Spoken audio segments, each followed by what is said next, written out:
از نور پاک قرآن صبح صفا دمیده. Assalamualaikum warahmatullahi wabarakatuh. Pemirsa MTA dimanapun Anda berada, senang kembali menyapa Anda semua dalam program Lafaz Al-Masih, sebuah program yang akan membahas sabda, nasihat, dan juga fatwa dari pendiri Jemaat Ahmadiyah, Hazrat Mirza Ghulam Ahmad alaihissalam, tentang berbagai topik yang terangkum dalam kitab Malfuzat Jilid kedua. Bersama saya, Harpan Ahmad, dan juga narasumber kita, Maulana Dili Sadili Fadal Ahmad. Dalam 25 menit ke depan, kita akan membahas satu topik tentang khadim atau pengkhidmat agama. Namun, sebelum memulai bahasan kita kali ini, terlebih dahulu kita sapa narasumber kita. Assalamualaikum Pak Dili. Waalaikumsalam warahmatullahi wabarakatuh. Kabar baik Pak ya? Sehat, alhamdulillah. Alhamdulillah. Baik Maulana, tadi sebagaimana sudah disampaikan di awal bahwa bahasan kita adalah tentang hadim atau pengkhidmat agama. Mangga mungkin terlebih dahulu bisa disampaikan sabda dari Hazrat Masih Maud alaihissalam. Assalamualaikum warahmatullahi wabarakatuh. Hadrat Masih Maud alaihissalam bersabda, hadim atau pengkhidmat agama, jika ada orang yang mengangkat pena atau menulis artikel untuk mendukung kebenaran, atau ada yang mau berusaha untuk itu, maka Hadrat Masihil Maud alaihissalam sangat menghargainya. Mengenai hal itu, Hadrat Masihil Maud alaihissalam bersabda, jika ada yang untuk mendukung agama, menuturkan suatu perkataan lalu menyampaikannya kepada saya, maka saya menganggapnya jauh lebih berharga daripada mutiara-mutiara dan sekantung uang emas. Siapa saja yang menghendaki agar aku menyayanginya, dan doa-doaku dipanjatkan ke langit untuknya sebagai suatu keinginan dan penuh khusyuk, maka ia hendaknya memberikan keyakinan kepada saya bahwa dia memiliki kemampuan untuk menjadi khadim atau pengkhidmat agama. Aku menyayangi segala sesuatu hanya untuk Allah, baik itu istri, anak, sahabat, semuanya hubunganku hanyalah untuk Allah Subhanahu wa Ta'ala. Malfuzat jilid yang kedua halaman 7 dan 8. Ini pernyataan yang sangat luar biasa, relevan dengan gelar yang beliau sandang, yakni seorang Zairullah, seorang pahlawan Allah. Beliau dilahirkan oleh Allah SWT di akhir zaman ini sejatinya adalah untuk menjadi pahlawan Allah, menjadi pembela agamanya Allah di akhir zaman yang agama hari ini sedang sangat terpuruk. Maka beliau katakan tadi, nilai seseorang di hadapan beliau tidak lebih berharga dibanding dengan emas dan mutiara apabila orang itu berkemampuan untuk menjadi khadimnya Allah melalui pengkhidmatan terhadap agamanya Allah.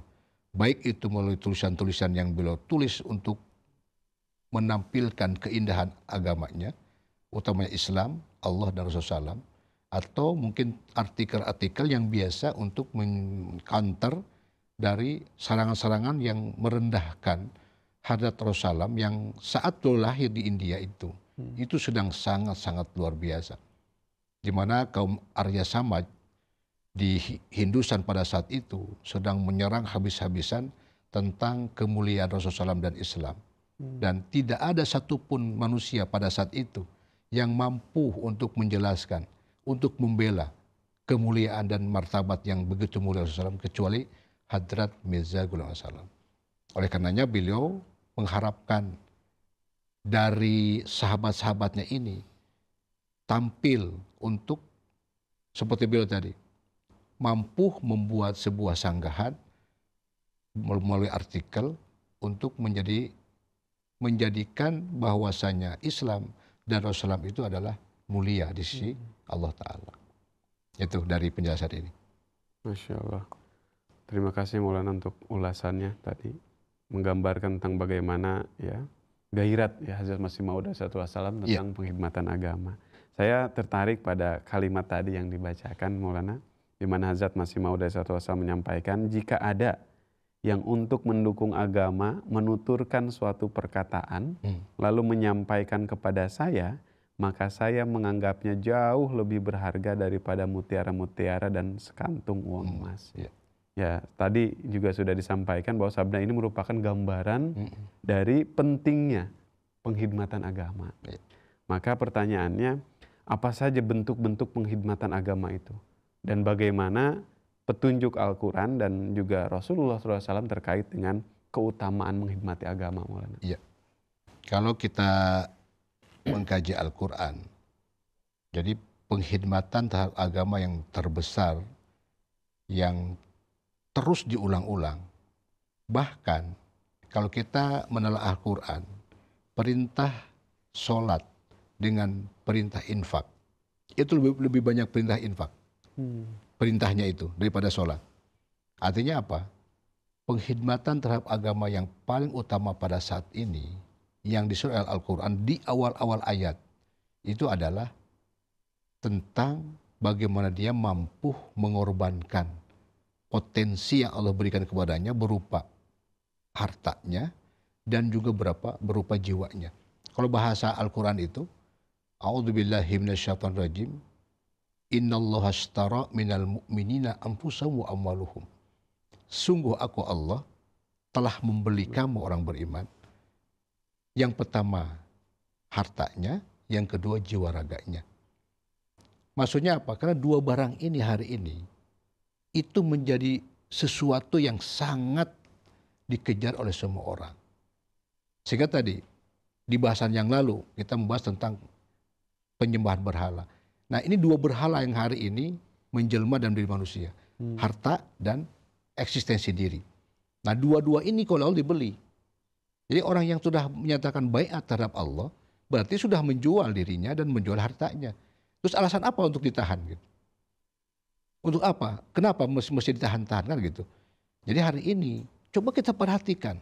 Sekarang ini, kalau kita menyaksikan di umat Islam, yang namanya pengorbanan harta, itu nyaris tidak pernah kedengaran. Ya kalau datang ke masjid rame-rame oke lah. Tapi itu pun juga termasuk penghidmatan agama. Karena mensiarkan agama Allah itu melalui apa? Melalui meramaikan setiap ibadah yang Allah perintahkan. Salah satunya sholat, mungkin dakwah, tarbiyat, taklim, bakti sosial. Itu salah satu penghidmatan terhadap agamanya Allah. Nah, tapi Quran lebih tendensi kepada penghidmatan terhadap Allah Ta'ala itu. Tadi, aku hanya ingin dari kamu itu, yang saya ingin lihat itu adalah bagaimana kamu mempotensikan harta yang aku berikan kepada kamu.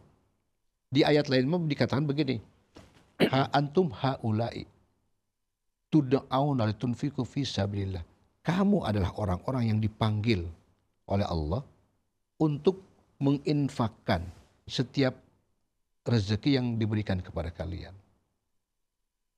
Tapi kata Allah apa? Tapi sayang, kata Allah. Faminkum yabkhal. Di antara kamu ada yang bakhil. Fa inna ma yabkhal ala nafsi. Orang yang bakhil itu sejatinya bakhil terhadap dirinya. Ingat kata Allah. Innallaha ghaniyun wa antumul fuqara. Allah itu kaya. Kamu yang miskin. Jadi kalau misalnya begini, kalau Allah kaya terus kenapa Allah minta dari kita? Kan ada orang yang berbahasa seperti itu. Kalau Allah kaya terus kenapa minta dari kita? Padahal analoginya mudah. Kita itu pernah jadi anak-anak dulu. Anak-anak itu salah satu tabiatnya tidak mau makan. Jadi kalau mau makan itu mesti orang tuanya yang kasih makan. Kenapa? Karena jiwanya sukanya bermain. Nah, orang tua kejar-kejar anaknya supaya bisa makan. Padahal kalau kita tanya, kalau anak tidak makan, apa ibunya lapar? Kan tidak. Apakah ibunya rugi? Kan tidak. Yang rugi kan anaknya. Tapi kenapa anak ibunya begitu berusaha sekuat tenaga membuat makan yang begitu bernutrisi dan bervitamin agar anaknya tumbuh sehat dan berkembang. Nah, itulah Allah kepada kita umat orang yang beriman. Jadi untuk menyaksikan nutrisi imannya itu hebat dan kuat, maka pengorbanan itu sejatinya adalah nutrisi dari Allah untuk kita orang beriman. Allah tidak butuh memang. Allah sudah menyatakan aku kaya kok. Apa Kalau misalnya ada orang sekarang menghidmatkan uangnya untuk agamanya Allah, kira-kira musuh berapa banyak di hadapan Allah gitu? Kan tetap saja kecil. Sebanyak apapun yang dia kumpulkan dan dia berikan kepada Allah sebagai penghidmatan agamanya, tetap di sisi Allah itu kecil, tidak ada apa-apanya. Gitu. Jadi Allah tidak butuh, artinya apa? Allah ingin supaya kalian itu tumbuh dan berkembang imannya. Nah, nutrisinya adalah agama, penghormatan agama lewat pengorbanan itu. Seperti itu sebetulnya. Iya. Allah tidak butuh sejatinya Pak ya. Iya. Kita lah yang butuh, makanya kemudian banyak himbauan-himbauan itu. Iya. Karena Allah itu lahu ma fis samawati wal ard. Iya. Kepunyaan Allah lah apa yang ada di langit dan bumi. Selanjutnya Maulana, dalam konteks sebagai Muslim Ahmadi, Iya. ya, salah satu bentuk penghidmatan agama yang mencolok adalah tadi ya, canda atau pengorbanan harta. Cukup sering orang di luar sana menanyakan apa landasan hukumnya, ya, dan mengapa dalam Ahmadiyah canda ini demikian ditekankan. Di Quran banyak sekali, bahkan dibuka di awal-awal ayat sebagai indikator, gitu ya. Kalian mengaku beriman, indikatornya apa? Nah, Allah dari awal-awal surah sudah menampilkan indikator orang beriman dan bertakwa. Yaitu alladzina yu'minu bil ghaibi wa yuqimunas shalah wa mimma razaqnahum yunfikun. Di awal-awal sudah dikasih tahu. Itu adalah indikator orang-orang yang mengaku iman dan bertakwa. Di ayat lain banyak sekali. Apa hasiban nas? Apakah kamu nyangka kamu yang katakan beriman sebelum aku uji terlebih dahulu? Tahu seperti orang terdahulu juga aku uji, kata Allah. Lewat apa? Lewat pengorbanan hartanya. Banyak surah At-Taubah 37, 38, 39. Surah Muhammad ayat yang terakhir. Di surah Ali Imran. Hampir di semua surah itu rujukannya banyak sekali. Maka saya katakan, kalau kita telah Quran, perintah sholat dan perintah infak, itu banyak perintah infak. Lebih banyak perintah infak. Kenapa? Karena ibadah satu itu ada interaksi langsung antara hamba dengan hamba. Ketika cerita sodako, ketika cerita zakat, khud min amwalikum wa tutahhirukum, ambil kata Allah. Bahkan itu kesannya kan dipaksa. Ambil harta dari orang-orang beriman. Untuk apa? Wa tutahhirukum, untuk mensucikan. Jadi bukan hartanya yang kotor. Di dunia ini tidak ada harta yang kotor. Yang kotor itu apa? Cara dia mendapatkan uang itu. Makanya yang bersihkan apa? Hatinya. Bukan hartanya. Karena hartanya tidak, semuanya kan dari Allah Ta'ala. Harta itu. Namanya juga mal. Mal itu sesuatu yang bakal berpindah. Ini jemaat Ahmadiyah ini bisa sampai ke seluruh benua biru Eropa. Kenapa bisa seperti itu? Karena ada mal. Tanpa itu tidak akan mungkin jemaat bisa sampai di tempat kita hari ini. Makanya di jemaat ini itu yang paling utama dan pertama. Selalu mana ada rujukannya. Dari awal-awal surah sudah dibuka oleh Allah Subhanahu wa Ta'ala sampai di akhir Al-Quran. Itu cerita tentang berinfak melalui harta dan jiwanya. Hanya sekarang begini, kadang-kadang orang Ahmadi yang sudah merasa bayar canda, sehingga apa? Mengabaikan perintah yang lain. Misalnya apa? Tabligh, tarbiyat, taklim. Kan saya sudah bayar canda, cukuplah bayar canda. Kan itu berkhidmat juga, lebih berdebat. Allah mintanya dua, jiwanya dengan hartanya. Nah, kapan jiwanya? Sholat berjamaah itu jiwanya dipanggil. Hayya ala sholat, datang kamu ke sini untuk mendapat kemenangan. Kan panggilan Allah itu. Jadi Allah itu kadang-kadang memanggil jiwanya, juga memanggil harta bendanya. Karena dua hal ini yang akan membuat manusia terhalang untuk menyembah Tuhan. Gitu. Nah sekarang ketika orang merasa sudah menyerahkan hartanya, terus jiwanya tidak berangkat. Kan kita sebagai orang tua nih, suatu saat memanggil anak. Tolong kamu datang dulu ke rumah. Tiba-tiba dia datang, mengutus pembantunya, ngirim barang. Senang enggak orang tua? Ya pastilah senang. Cuman ada ganjalan di hati. Ini anak saya kurang ajar banget. Yang saya butuh itu dia datang dulu ke sini. Bukan uangnya gitu yang datang. Ada saatnya kita butuh dia hadir. Ada saatnya juga butuh dia dengan bawaannya. Kan gitu. Nah Allah pun sama. Kenapa Allah selalu mengatakan aku akan berikan perumpamaan di Quran itu kepada kalian untuk orang beriman, biar hanya sekecil sayap nyamuk sekalipun, supaya kita paham. Gitu. Jadi canda itu rujukannya semua Al-Quran. Kalau saya sebut satu-satu kan semuanya surah ada. Jadi apa? Rujukannya apa? Semua ayat Quran itu merujuk ke arah pengorbanan harta. Gitu. Baik Maulana, jadi jelas ya, demikian banyak ayat tentang itu membicarakan, jadi tinggal dicek mungkin ya pemirsa jika masih ada yang mempertanyakan tentang bagaimana landasan Hukumnya. dari hukumnya dari candah dan pengorbanan dalam jemaat. Selanjutnya Maulana, terkadang muncul pemikiran dalam beberapa individu Ahmadi bahwa saya sudah melakukan tadi penghidmatan agama dengan membayar canda, lalu menarik diri dari bentuk penghidmatan lainnya, seperti tabligh atau kegiatan lainnya. Apakah tadi sikap itu dibenarkan? Ya, bagaimana bimbingan Hazrat Masih Maud alaihissalam dan Khalifah beliau terkait dengan sikap Ahmadi yang seperti itu? Ya. Bimbingannya sekarang Maulana. Jadi gini, kalau kita analogikan kepada sebuah institusi, misalnya institusi itu membutuhkan seorang karyawan, dia menentukan syarat dan ketentuan. Ada 10 syarat. Dari 10 syarat itu ada 2 hilang. Kira-kira diterima atau tidak? Pasti tidak kan? Jadi artinya apa? 10 syarat yang ada di dalam ketentuan itu include bahwasanya satu sama lain saling bersentuhan, tidak mungkin bisa dipisah dari satu sama lain. Nah sama, jadi ketika Allah perintahkan kepada kita itu sholat dan infak, itu ada sholat dulu loh. Nah sholat itu apa? Pribadi kita dengan Tuhan kita. Itu betul prerogatif kita dengan Tuhan. Itu betul personal kita dengan Tuhan. Cuman masalahnya ketika kita sholat, kita tanya, kamu sholat rajin datang ke masjid, kira-kira tetangga kamu dapat apa dari rajin kamu sholat?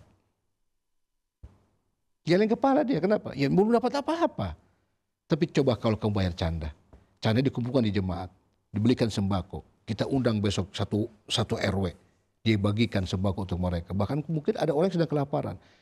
Itu luar biasa, sentuhannya langsung sampai di sana. Jadi artinya, Masih Maud selalu mengatakan, dia tidak bisa parsial. Itu integral, satu sama lain saling berkaitan, bahwa tabligh, tarbiyat, taklim, itu sebuah penghidmatan. Itu kan perintah agama. Menuntut ilmu perintah agama. Bahkan katakan oleh Rasulullah itu kan, tolabul ilmi fardhah. Hukumnya farid. Apa tuh? Wajib hukumnya. Jadi kalau sesuatu yang wajib ditinggalkan kan dosa. Jangan begini kan, sudah tahulah saya mah. Padahal sebenarnya malaikat saja mendeklarasikan diri di Al-Quran. Rabbana la ilma illa ma'alam tanah. Ya Tuhan kami, aku tidak tahu apa-apa. Sehingga engkau ajarkan kepada kami. Malaikat saja berkata seperti itu. Masa kita mengatakan sudah tahu gitu. Artinya ilmu selalu berkembang. Selama hidup kita, ilmu selalu berkembang. Kenapa? Allah itu hayyu, maha hidup. Selama Allah maha hidup, selalu berkembang. Bumi ini pun berkembang, semuanya berkembang. Makanya perlu ada taklim, pengetahuan yang terus akan berkembang. Maka taklim, tarbiyat sebagai pemeliharaan dari ilmu, tabligh. Kenapa harus ada tabligh? Karena kan kita mau ada anggota dari mana kalau tidak ada menyampaikan kebenaran ini. Bahkan Rasul katakan balighu anni walau ayat, sampaikan daripadaku walaupun hanya 1 ayat. Dan jika engkau tidak menyampaikan ya wahai Muhammad, di Quran seperti jelas di surah At-Taubah bahwa engkau termasuk orang yang ingkar terhadap Tuhan. Jadi tabligh, tarbiyat, taklim itu integral dari penghidmatan Allah SWT, di samping juga pengorbanan. Jadi jangan begini, sudahlah cukup canda. Jemaat kan butuh uang kan? Ya saya sumbang sekian 10 juta, tapi saya tidak usah ikut. Ya artinya tadi pakai baju tidak pakai celana. Kalau kita analogikan seperti itu gitu ya. Artinya apa? Betul, itu juga kita perlu. Pakai baju juga perlu. Tapi kan harus pakai celana juga. Gitu. Supaya apa? Kelihatan satu kesatuan yang cukup indah. Seperti itu. Baik Maulana, jadi penjelasannya sangat jelas ya, bahwa setiap Ahmadi khususnya, bahwa penting untuk melakukan 2 pengorbanan itu tadi. Hartanya dan juga jiwa raganya dengan aktif dalam setiap kegiatan-kegiatan yang diprogramkan. Mungkin selanjutnya Maulana, ada suatu kasyaf ya yang dulu pernah disampaikan oleh Mufti Silsilah ya tentang bagaimana pentingnya candah dan juga tabligh ini. Mungkin bisa disampaikan lebih jelas Maulana. Ya, suatu ketika kan beliau ini ditanya beliau dalam kasyaf berjumpa dengan seorang sahabat Masih Salam. Beliau bertanya, Tuan, kan Tuan sudah duluan meninggal. Tentu Tuhan sekarang sudah ada di alam ukhrawi. Kira-kira pertanyaan apa yang malaikat sampaikan kepada Tuhan? Kita orang Ahmadi. Ini perlu penjelasan menyeluruh ya supaya jangan salah kaprah. Jadi beliau katakan, saya hanya ditanya 2. Sudahkah bayar canda? Sudahkah bertabligh? Jadi yang ditanya bagi orang Ahmadi itu canda dan tabligh. Ini jangan sampai salah kaprah. Seakan-akan tuh sholatnya gimana, khidmat yang lainnya gimana. 2 hal ini sejatinya adalah masuk di semua lini kehidupan pengkhidmatan. Kalau sudah cerita uang, cerita pengorbanan, hari ini ukurannya yang paling tinggi dan paling besar adalah uang. Silakan buktikan. Ketika ditanya tentang mau berapa kamu nyumbang sekarang kepada orang di saat sekarang. Banyak mikir. Kita ada gerakan tarik jadid. Berulang-ulang Hatta Khalifah ingin 50% saja anggota kita, belum juga tercapai. Padahal ditulis di dalam aplikasinya Rp500. Bayangkan, saya baru sadar bahwa Nabi pernah bersabda, Ittaqun naro walau bisikin tamroh. Takutlah dengan api neraka walaupun sebutir biji kurma. Baru sadar sekarang saya. Oh iya, Rp500. Ada orang Ahmadi yang luput dari sebuah pengorbanan yang sangat luar biasa. Yang membuat apa? Jemaat sekarang begitu terhormat, begitu luar biasa di dunia, menyebar ke seluruh benua biru Eropa, benua hitam Afrika, karena ada dana itu. Tanpa itu, kebenarannya tidak pernah tersiarkan kemanapun. Makanya tabligh itu menjadi sesuatu yang penting. Kenapa? Menyebarkan kebenaran kepada semua orang. Dengan kebenaran diterima oleh setiap orang, maka semua arkanul Islam, semua ajaran agama ini akan dilaksanakan. 2 dari 2 ini cukup.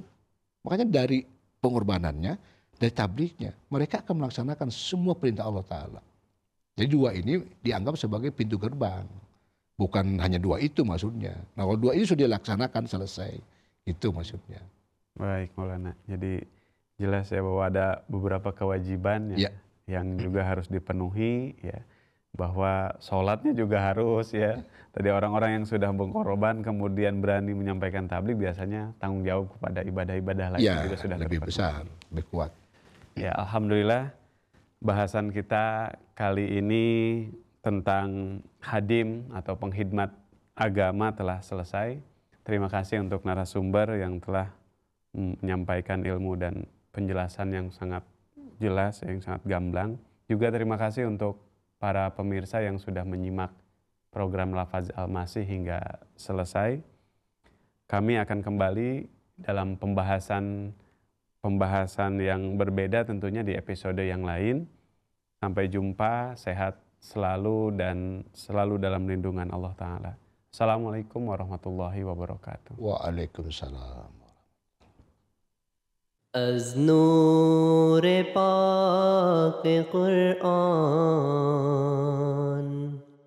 صبح صفا دمیده